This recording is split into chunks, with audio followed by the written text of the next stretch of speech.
Rebecca, do you believe that US citizens should be forced to obey a United Nations gun ban treaty?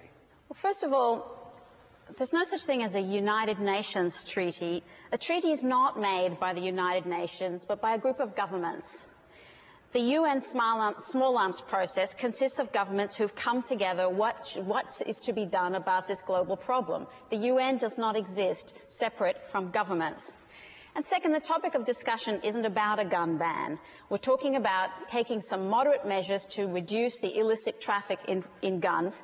And I was pleased to hear that Mr. LaPierre agrees that bad guys should be disarmed. Traffickers are among the very worst guys there are. International treaties are the usual way to deal with weapons. We have treaties on nuclear, on chemical, on biological weapons. And that's because countries have recognized the destructive potential of those weapons, and they want to hold governments and manufacturers accountable. Guns are the only weapons left outside of international treaties, and these are the weapons killing hundreds of thousands of people. So yes, the US should acknowledge that it is part of the world. It's not exempt from the world's problems. In fact, it contributes disproportionately to many of the world's problems, and it should cooperate with other UN member states to solve those problems. Thanks, Rebecca. Wayne, that sounds perfectly natural. What's your response?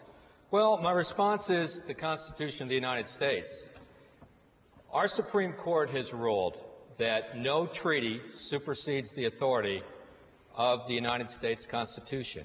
In 1957, in Reed versus Covert, the Supreme Court said no agreement with a foreign nation can confer power on the Congress or on any branch of government which is free of the restraints of the Constitution. Where Ms. Peters is headed with this is a UN conference in 2006 to try to write a treaty basically banning civilian ownership of firearms. She doesn't like our Bill of Rights. She doesn't like our Second Amendment any more than she likes our First Amendment, where she has said, and I quote, back in 4/4/2000, the First Amendment in the U.S. basically entitles anyone to tell any lies they want as long as it's in the name of politics.